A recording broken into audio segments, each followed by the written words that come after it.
يا صباح الفل، يا صباح الياسمين، ازيكم يا حبايبي؟ عاملين ايه؟ يا رب تكونوا بخير وصحة وسعادة. كل سنة وانتم طيبين يا حبايب قلبي.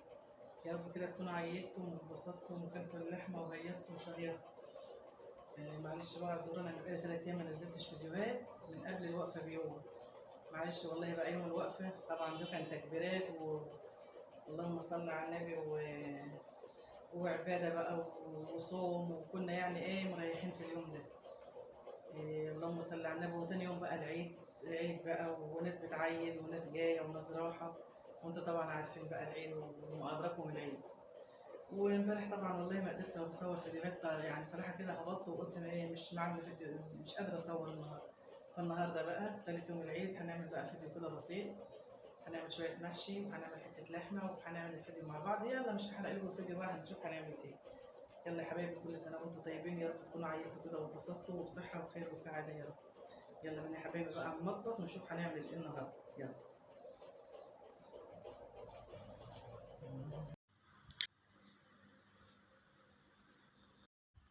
بسم الله الرحمن الرحيم. اللهم صل وسلم وبارك على سيدنا محمد. ازيكم يا جماعه؟ عاملين ايه؟ طبعا انا في بدايه الفيديو صبحت عليكم وعيدت عليكم وقلت لكم كل سنه وانتم طيبين، وبرضه بقول لكم كل سنه وانتم طيبين. اللهم صل على النبي. طبعا زي ما انا قلت لكم، انا ما صورتش من يوم من قبل الوقفه بيوم. والله كان اخر فيديو ليا عملته كان بتاع الكرشه والمنبار.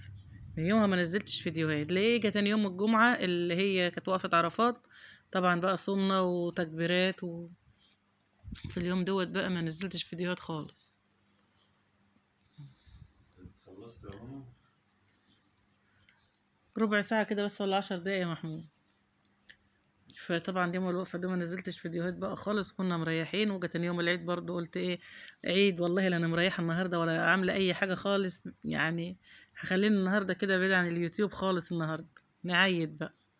طبعا يجي برضو تاني يوم العيد قلت طنشت، قلت والله ما انا ايه مش قادرة صراحة، مش قادرة. فقمت ايه مطنشة، ما قدرتش اصور والله، وكسلت ان انا اقوم اصور واعمل فيديوهات وكده. فطبعا بقى النهاردة تالت يوم العيد قلت لا ما بدهاش بقى. فقلنا بقى نعمل مع بعض النهارده بقى شوية محشي كده مشكلين، محشي مش كوسة ولا فلفل، لا هنعمل محشي كرنب ومحشي ورق عنب. اهو بقول لكم عينيا ما عدتش شايفة من البصلة اللي جيت اعمل اول يوم العيد. لسه ما فرمتش لحمة، فجيت عندي الكبة بتاعت اللي على قد الحلوة ديت، بعمل فيها كل حاجة. فجيت افرم فيها حتة لحمة قامت مصفرة، هي فرمتها معايا مرتين تلاتة وكل حاجة. فقلت ايه بني ادم طماع، اما اعمل ايه كمان مرة كده نعمها شوية، راحت الكبة مصفرة معايا. قلت طب ما يجراش حاجة بقى، الحمد لله. ادي حاجة، ده اول يوم العيد كنت بعمل صينية رقاق باللحمة و... وكنت عايزة بقى ايه، انا ببقى افرم اللحمة بره ف عند الجزار بره، فما فرمتش بقى في اليوم ده. قلت ايه بعد العيد كده بيومين ولا حاجة نبقى نفرم بقى. فكنت بعمل حتة كده للرقاق، قلت اعملها في البيت حتة لحمة، فالكبة باظت. قلت ما يجراش بقى، حصل خير. فانا ببقى اعمل بقى البصل في الكبه، فمش عارفه بقى عطلانه من غير الكبه، هو اضطر ان انا اعمل على ايدي بقى. فبقول لكم ما عدتش شايفه من عيني. هنا طبعا تسبيكه ده سكر، بقول لكم حط سكر كده للمحشي، بيخلي طعمه جميل جميل جميل، خليه طعمه مسكر كده وحلو وطعمه زي الفل. طبعا مولعه على اللحمه، والتسبيكه بتاعت اللهم صل على النبي بتاعت المحشي. وكنت سلقه الكرنب وسلقه ورق العنب، سلقت ورق الكرنب لوحده وسلقت ورق العنب لوحده، عشان ورق العنب حطيت ليمون عليه وهو بالسلق ونطرة ملح صغيرة ونطرة زيت كده في المية عشان يبقى بيلمع معاكي كده وما يلزقش على بعضه. فحبة الزيت اللي بتحطوهم في المية بتوع سليق ورق العنب دوت بيخلوه كده تعرفي تاخدي ورقة ورقة كده وما يبقاش ايه. بقول لكم هنا حطوا اللايكات والنبي عشان خاطر المواعين اللي ما بتخلصش من الحوض ما بتخلصش من الحوض والله من عندي. تيجي تاخدي ورقة العنب من على الورق كده من قدامك، فبتلاقيها طالعة معاكي سهلة كده وما بتبقاش صعبة ولا حاجة. وفي نفس الوقت الزيت بيديله لمعة برضه، بيخليه يلمع كده وبيخلي شكله حلو. يلا يا حبايبي، كل سنة وانتم طيبين وتقعدوا لها بخير، ويا رب يجعلكم كده من عوادينها يا رب.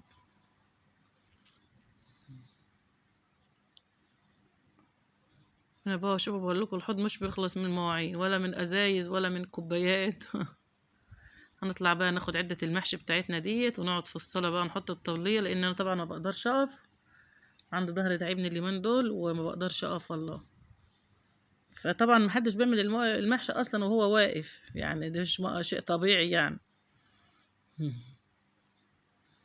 يلا بقول لكم خلصت المواعين وبحدف لكم بقول لكم انتهيت من المواعين. انا بين المقطع بتاع المحشي وهو بيستوى اجى قبل اللف وانا لسه ايه هقعد في الصاله.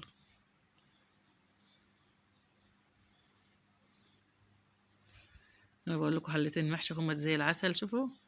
فات شويه ورق وفات شويه رز، رحت لماهم في الدقيقه الصغيره دي، قلت يلا بقى اللي يتغدوا ويتعشوا.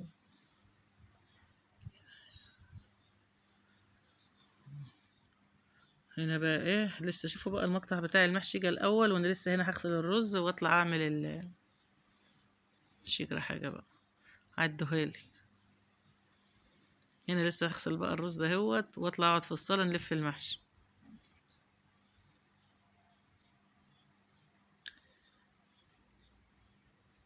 الرز نضيف يعني، ما مش عايز غسيل كتير ولا حاجه. الرز بتاعنا ده نضيف مش في اي حاجه، يعني انني جيت قبل العيد كده بكام يوم وقمت جايبه جرد الرز وقاعده كده بره كده هزاه في الغربال ومنقياه ومخليه زي الفل، يعني باخد منه مثلا من الجردل على الغسيل كده على طول. انا بقول لكم شوف التسبيكه جميله وحلوه ازاي. عملت شويه تسبيكه بقى عسل طماطم اللي اني عاملاها ديت وحطها في التلاجة، بتسهل عليكي وبتبقى حلوه يا دوب بس عملت البصله كده ودبلتها في الزيت وحطيت معاها شويه توم بسيطين، وتنزلي بقى بالطماطم بتاعتك وسديها تسبيكه كده، وبعدين تاخدي هنا بقى بقول لكم بقى شوفوا غسلت الرز كده وصفيته حلو من الميه وبحط له بقى كده ايه 7 بهارات عندي كده مشكلين على بعض، وكمون وكزبره برضو كده على بعض لوحدهم، وحطيت بقى الملح وحطيت شويه سكر في التسبيكه، وادي الخضره بقى بتاعتنا كده. حطيش الخضره لو انت طافيه النار عشان ما تسودش معاكي. وحطيت بصله نيه، ده انا ناسي اقول لكم بصله كبيره خرطتها برضو كده نيه وحطيتها على على وش التسبيكه قبل ما انزل بالرز. لازم بقى من البصله النيه دي ضروري ضروري في قلب المحشي، بتفرق في الطعم بقى وبتخلي المحشي معاك مسكر كده وطعمه زي الفل. كده ضفنا كل حاجه وبهاراتنا وملحنا مظبوط وكل حاجه حطيناها مية مية. كده مش ناقصنا حاجه غير ان احنا بس نطلع نقعد في الصاله. مزعلانه اللي مقطع المحشي ايجا وهو على البوتاجاز وبستوي وانا لسه هنا ما حشيتش.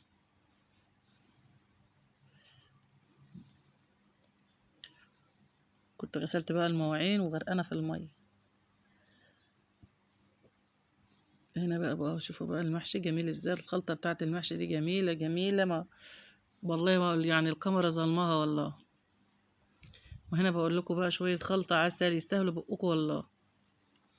يلا حبايبي كل سنه وانتم طيبين وبالف هنا للي يشوف حاجه وبالف هنا للي يدوق حاجه. دي كرنب بلدي، دي كرنب بطوط ما هوش بلدي. جيت اجيب يوم السبت وانا في السوق. اللهم صل على النبي. هي الوقفه كانت يوم ايه؟ الوقفه كانت الجمعه ولا السبت؟ كانت السبت. آه، دخلت رحت بقى السوق، قمت الصبح الساعة 6 الصبح يوم السوق اللي هو كان يوم السوق وكان يوم الوقف. ف جيت اجيب كرومبة من الراجل بيقول لي الكرومبة ب60 جنيه، كرومب بلد. قلت لا مش يا عم الحاج تمشي ب40، قال لا ب60 جنيه ليك انت تبقى ب55. قلت له والله ماني شايلاه مش عايزة الكرومب البلدي ده. دنتني جاية كان في بقى واحد على اول شارعنا كده بيبيع فاكهة وخضار وحاجات من دي فكهاني يعني، فلقيت عنده بقى الكرنب البطوط ده، فبعت جبت منه 2. والله العظيم زي العسل، حتى احسن يعني بيبقى في التخزين احسن وبتحمل في التخزين عن اللي هو عن البلدي. يعني لما تيجي تخزني خزني من الكرنب البطوط دي، والله العظيم في طعمه حلو ومسكر في الاكل وبتحمل في التخزين وسعره حلو ورخيص، ما هوش زي التاني زي البلدي. انا عن نفسي والله ما بجيب الا هو، ما يكون بقى في الشتاء والبلدي كتير ومتوفر وسعره رخيص وكده بنجيبه. اما دوت بدل موجود وسعره حلو واحنا بنحبه ما نجيبوش ليه؟ وزي الفل وبقضي الغرض وزي العسل والله العظيم. وكنت جايبة برضو نص كيلو ورق عنب، قسمته خدت ربعه وسبت ربعه. نص كيلو ورق عنب ب20 جنيه، ورق العنب ب40. بعد جبت الكرنبتون دول بحساب الواحدة ب15 جنيه، والله العظيم كانوا زي الفل. حشوا يعني هما يدوب عملوا الحلة ديت والحلة التانية الصغيرة. فرق جامد لما اجيب كرنبتين ب20 30 جنيه، ولا اجيب كرنبة ب60 جنيه. نص بالنص بالظبط. يعني وفرنا 30 جنيه. جبنا نص كيلو ورق عنب ب20، وفاض 10 مثلا، حطينا عليها 10 وجبنا بال20 جنيه خضار، شبت وكزبرة وبقدونس. يعني مشينا الدنيا. مش هروح اجيب كرومبا ب60 جنيه ما هيش لفه الحله اللي قدامي دي، والله ما تلف الحله اللي قدامي دي، لان كلها كان ورق اخضر وحته قلب صغير قد كده هو ابيض يا دوب ما يكملش الحل. وب60 جنيه. ده عشان العيد بقى. اما بعد كده بقى هيدللوا عليه ويقول لك الكرومبا ب10 وب15 وهيدللوا عليه. يلا ربنا يرخي قوت المسلمين يا رب، وبعين كل واحد على حاله يا رب. قاعدة بقى انا كده، القعدة ديت مش عايزة اقوم اخش جوه، مشغلة المروحتين، مروحة سقف ومروحة تانية قبل مني، ومش عايزة اخش المطبخ صراحة. المطبخ حامي، هو مطبخنا واسع وحلو وكل حاجة، بس مش فيها الا شباك واحد. ف الدنيا حر بقى، والشباك ده صغير، عايزة اهده كده واكسره واكبره شوية. ان الحرارة السنة دي صعبة والله، يعني صعبة على الناس كلها. ربنا يسترها على الناس والله. هنا بقى كنت خلصت بقى ودخلت المطبخ، وزي ما انتم شايفين كده قلت اما اعمل ايه. هنا اجي ميعاد الغدا بقى. فانا لما بكون بعمل ملوخيه بعملها يعني وانا بغرف الاكل، لان ما بتاخدش حاجه، وعشان تبقى سخنه كده وتبقى حلو. شويه ملوخيه ناشفين كنت حطاهم في الشمس كده ودعكهم بقى من المصفى كده منعماهم. وقلت ايه شويه شوربه بقى كده ونعملهم. اجوا طبسيتين 2 والله. حطيت بقى غدا على قد انا ومحمود، وبقيه الاكل بقى سيبته للي ياكل اخر النهار واللي بره وكده. يعني انا غرفت مثلا على قد انا ومحمود بس. فقلت محمود كان عاوز يتغدى، قلت يلا يا محمود نتغدى انا وانت، وسبت بقيه الاكل بقى للي يجي اكله اخر النهار. وبكده يا حبايبي دي غدانا. شويه محشي اهوت، واللحمه كده حمرتها نص تحمير ما نشفتهاش قوي. وادي ملوخيه وادي شوربه ومخلل. وعملت ايه زي كمكتين كده في الطاسه كده وانا واقفه والله. حبه دقيق كده بمعلقه سكر ونطره ملح ونطره زيت. وقمت عجناهم كده ومسويهم في الطاسه، بس تكون طاسه تيفال عشان ما يلزقش فيها، تدهنها زيت كده وتسويه. قلت نغمس بهم ملوخيه كده واحنا بنتغدى. والله يا حبايبي اشوفكم في فيديو جديد، ومع الف سلامه، وكل سنه وانتم طيبين. يلا ايه رايكم في الغدا بتاعنا؟ محشي ولحمه، حاجه عسل اهو، حاجه من حاجه العيد اهو. نعمل ايه تاني يا ولاد؟ والله لو كنت صورت يوم العيد كنت وريتكم في الجلاش والبتاع الرقاق. ويلا حصل خير الحمد لله. مع الف سلام، مع السلامه.